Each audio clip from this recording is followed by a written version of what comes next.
y'all, JaemiO here, and today is SpiceBox Day. If this is your first time here, SpiceBox Day is basically a segment I do every Monday featuring an herb or a spice and basically just getting you out of your flavor comfort zone. So introducing you to new flavors or revisiting old ones like you're used to using and using them in a different way. So before we get started, if you like this video, please give me a thumbs up, and also please consider subscribing. While you're at it, go ahead and click the little bell so you can get updates every time I upload a video. So that said, today's spice is garlic. So what's interesting about garlic is it's actually not a spice. A lot of people consider it to be an herb, but it's actually not an herb either. Technically, it's a vegetable. However, unlike most vegetables, garlic is not something that you can just consume without cooking it first. It's also not something I think you'd really want to consume on its own. Though roasted garlic is delicious, it's usually better as a seasoning in something, not so much just something you're eating on your own.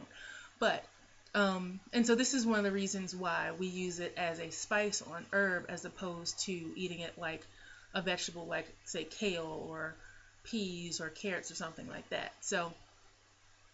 So garlic was originally cultivated in China, but since then it is literally cultivated almost everywhere in the world. In the U.S., it's cultivated in every single state except Alaska, and obviously in the greater world on every continent except for Antarctica. So clearly people like it. It's used in pretty much every type of cuisine, from obviously Asian dishes to Italian to Southern style American dishes, Latin American dishes. It's so versatile. And so one of the reasons I wanted to do this as the first spice or first herb is because it's so used, but it's not often featured. So basically the recipe for today is going to really bring out the flavors of the garlic. So just a little bit before we really get started. So something I didn't actually know about garlic was that it actually has shoots. So I don't know if you've ever seen an onion grow, but when an onion grows, you get the toppers. They're green. You can use them like basically green onions. So you can cut them up, put them in your food, have a whole another dish. So garlic is actually closely related to onions. So it's in the lily family. So that includes things like garlic, onions, shallots, leeks. And so you can actually eat the tops of the garlic, and they're called scapes. So basically you can cook them like you would green onions or a sauteed leek dish, so just a little bit of butter or olive oil and salt and pepper and just saute them and eat them like that. Or you can add them to a dish and it still gives off the garlicky flavor, but much milder. Other than that, something else I found interesting, mostly because I never encountered it, so I guess that's why I didn't know. Garlic actually has the same defense mechanism as onions. So, you know, when you cut an onion, it can burn your eyes. And I'll do a video later on how to cut an onion with the least possible potential for burning your eyes. But typically, if you have a strong onion, you go to cut it. The defense mechanism is for the onion to secrete a chemical that will react with the water in your eyes, thus making them burn. Garlic is very similar. So while the chemical doesn't go airborne, it gets on your hands. So if you go to touch a cut or your eye or probably even your nose, it will burn.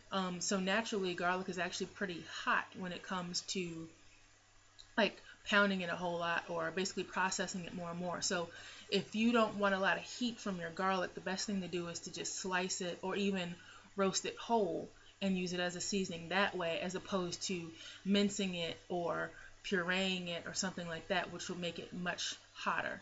So with those things said, let's move on to this week's dish. It is a garlic mushroom quinoa. It's super simple to make. Don't let quinoa scare you. There's a lot of people out here who say, well, I don't know what quinoa is. I think it's expensive. And yes, quinoa can be expensive, but typically I find it for pretty cheap. It's kind of new to us in the States, but it's not really a new thing. So in health food stores, it's been pretty popular for a while, but it's really broadening its scope. Overall, quinoa is pretty inexpensive. It's just like rice or oatmeal or even like dried corn, so something like grits. And so it's native to South America, which is basically what they use it as. It's a pseudo cereal crop. So it's not a true cereal crop because it's not a grass, but it is used as a cereal crop. So if you find after making this dish that you really like it, you can use it as a side dish just like rice. And literally you can prepare it in the same way. Boil your water or your coconut milk or your chicken broth or your vegetable broth and cook it exactly the same way you would rice. Or you can make it just like oatmeal and add a little, after you cook it, add a little milk to it, some sugar, some brown sugar, some cinnamon. It's super versatile. It doesn't have a huge flavor to it, so it's kind of mild, kind of neutrally flavored, but I like the little pop that it has, and it's got a slight nuttiness to it. So hopefully you guys like this week's recipe, and let's get started.